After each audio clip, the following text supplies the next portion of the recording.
this. We belong to the Greek Youth Christian Society of New South Wales. It has a history of about 60 years, next year actually. And we have been responsible for a number of years now for the Sunday school, the run of Sunday schools in Sydney, and many other activities. We won't go to that now. But regarding Indonesia, we decided 2 years ago for a team of doctors and dentists to come and help. We didn't know where we were coming to. We had no idea what we will discover, what we'll find here. We have heard of Father Chrysostomos Manalu, and he had a stint with us in Australia for some time, about 15 years ago, if I remember correctly. We found where he was. We found that he was in Medan. We found out that he had a college, a theological college, and some schools and some parishes that there were in this area. So 2 years ago we made the trip, a trip to the unknown, so to speak. We didn't know where we were going. What we saw here, it was revealing. It was an eye-opener for us. It was people that they seemed to love the Orthodox faith, people who had, under very difficult circumstances, that were keeping to their faith, and it was an opportunity for us to show that our society has that missionary arm as well. That it was a way for missionary work for many of the members. And after 10 days there, at that time, we decided that we should repeat the trip. And this is what we did this time, with some people different, but some doctors the same, that they wanted very much to come back. All of us wanted to come a second time. Hopefully all of us will probably want to come a third time, sometime in the future. With the experience that we've received here, every day it's a new wonder to wonder. We have surprises every day. This time we went to Nias as well. We went to Subul. We met people that in a land that we didn't know. There was only jungle there, and next to the jungle there was this Orthodox church, and that moved us a lot. And as far as I'm concerned, there is future for Orthodoxy in Indonesia, and we should, as an Orthodox church all over the world, but especially for us in Australia that we're so close to Indonesia, to keep it in our mind, to have it, to put it on our discussions, and to stir some interest when we go back in a wider way than what we have so far. And this is what it has been for me, at least. As an Orthodox Christian growing up in Australia, as a health professional in physiotherapy, and it affected me quite personally as well, because I believe that every good thing that I have received, including my ability to help people in the health issues in terms of physiotherapy, that is something that has been granted from above, and I believe that because it has been freely given to me, I should offer that as well. So it was an ability for me to go into a different aspect of missionary work, of Orthodox missionary work. The conditions here in terms of the lifestyle and the hardships of the lifestyle here are very, very stressful on the joints and the muscles of the patients that I saw. I saw people that I saw problems and issues that I would never see in Australia, simply because it's a different environment. I saw many people who had chronic injuries because they spend all their time farming, there isn't any real farming equipment. All the farming here happens by hand, and that has its own set of stresses on the human body, on the muscles and the joints and the ligaments. And so from that aspect, we saw things from a professional point of view that was satisfying, and it was also satisfying to share those points of view with the other members of the team, the doctors and the dentists as well. So thank you. To Indonesia for a second time, and as a doctor, the experience here was overwhelming. In the 10 days that we had in Indonesia, we saw more than 1,000 people between the 3 doctors that were here. And these clinics were undertaken in very different circumstances. We did clinics here in the city of Medan. We did clinics in in 2 mountain towns in the region of Subang and Marias. And we also did a clinic on the island of Nias. And each of these clinics were different. The people that we saw had different problems. We saw many regional problems that people faced. The general theme, though, amongst the people was that malnutrition was a major problem in the young and the old. People also suffered from a late diagnosis. They would often have their conditions and their problems for many months or even years, and had not sought adequate medical attention, or if they had sought medical attention, the medical attention was substandard. It was really inadequate for the problems that the people had. In these difficult and trying circumstances, we saw that people had great dignity. They had great nobility of spirit. They accepted their suffering with tremendous strength, and that was inspirational to us as doctors. And oftentimes we were very moved by what we saw. The feeling amongst the 3 doctors was that we could not do enough to help them, and even the tiny things that we did seemed relatively inadequate amongst the great need that these people had. It was a great honour and privilege to come and to help these people in any way that we can, and I hope and pray that the people that we saw, in some small way, their lives will be better. And I hope and also pray that we have the opportunity to come again in some form to continue the missionary work here in Indonesia. I was one of 2 dentists that had been here previously, and both of us have come again. We enjoy coming here. The people are beautiful, and as the previous speaker said, are very giving. Unfortunately, though, their standard of health here is quite low, and they suffer a lot, and dentally that's the case as well. Primarily, the tooth is the first molar in either the upper or lower jaw that gets involved first. It's the one that comes out around the age of 6, and the one that I think both dentists took out the most. Unfortunately, we could mainly remove teeth. We did some fillings and some scaling of teeth, but the vast majority of our work was extractions. And it's a shame, really, to see young people losing very big teeth, ones that they're going to need to chew with. And we put that down to their diet that is very high in sugar, and it continues throughout their life to be high in sugar in every facet, in their drink and their food. So we hope that one day an education program can be set up to help these people to realign their dietary habits and increase their dental hygiene so that less teeth come out, less are filled as well, and more are kept for the health of their general being.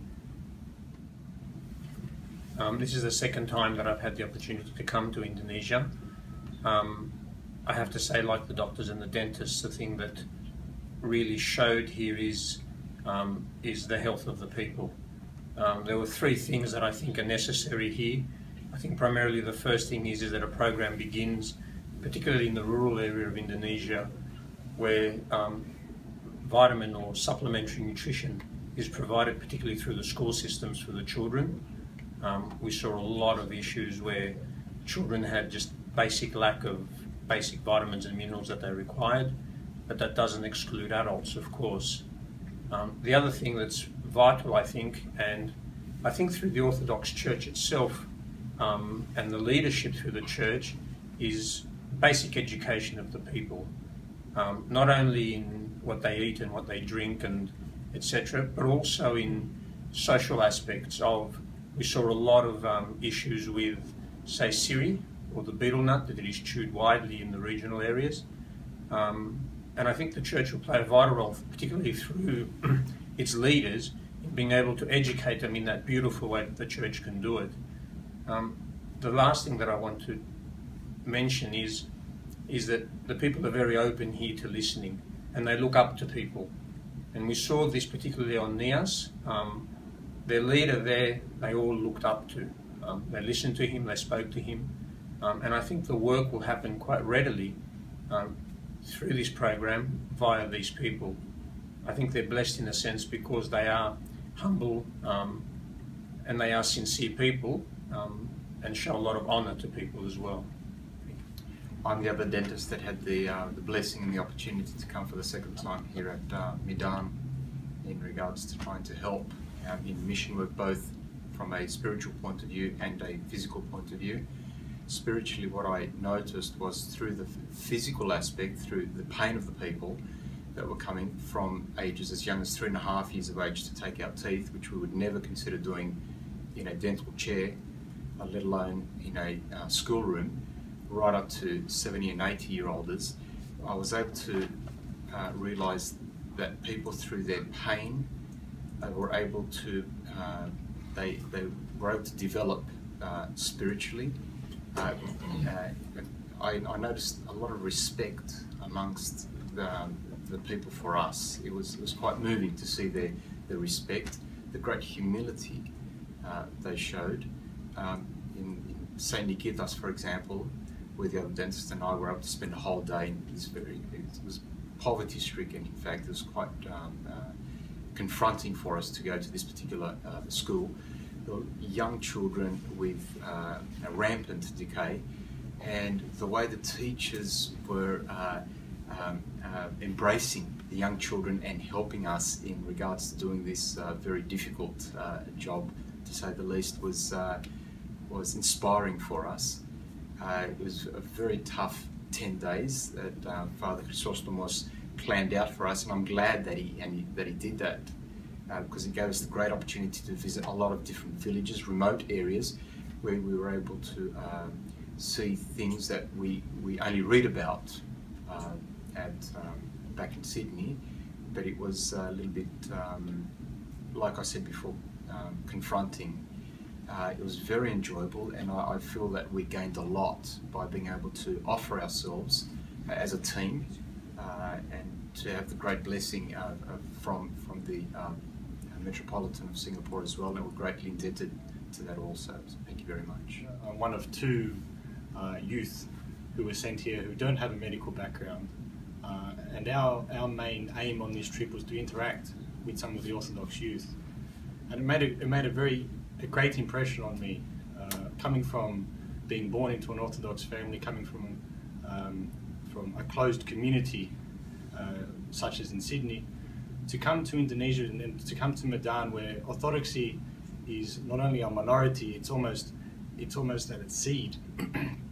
It is at its inception, and to see and to communicate with people our age who have converted to Orthodoxy, who have found out about Orthodoxy and understand its beauty and its depth, and who have such a zeal and enthusiasm to discover more, despite the many difficulties and obstructions that face them in their lives.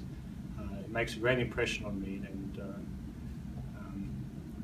the Indonesian people and the Orthodox people in general have a purity of spirit and a simplicity of heart, which is a great lesson for us in the West, particularly those who grew up within Orthodox communities, to come back to our roots, so to speak.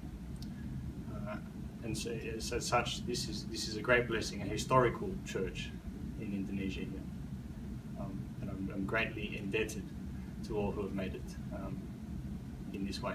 In the medical profession, I'm one of the young people that came here, And the thing that made a really great impact on me was when we went to the church services and the Indonesian people were chanting a politika in Greek. In Australia, in Sydney, our young people don't even want to have a bar of Greek. They say they don't understand it, but yet these people, even though they might not know what they're saying, they really feel it. They know the meaning of it. And it's not only the priest or the main chanters that know the politika. Everyone chants together, and so it was very touching and moving when we went on a road trip down about 2 or 3 hours drive, and we stopped at a side shop and we had the youth next to each other, and together we were chanting in Greek and also in Bahasa.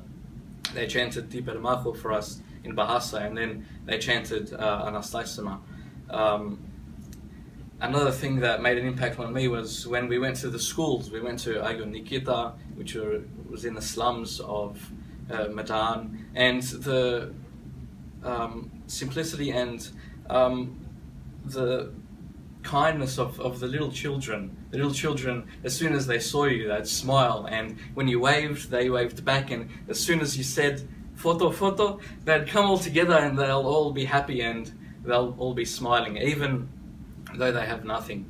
And when we went to Ayos Prodromos in Larias, which is 4 or 5 hours away, the kids were playing soccer, and the ground was full of mud, yet they didn't care. They played soccer and they enjoyed it, and in fact, they laughed at us when we were stepping in the mud.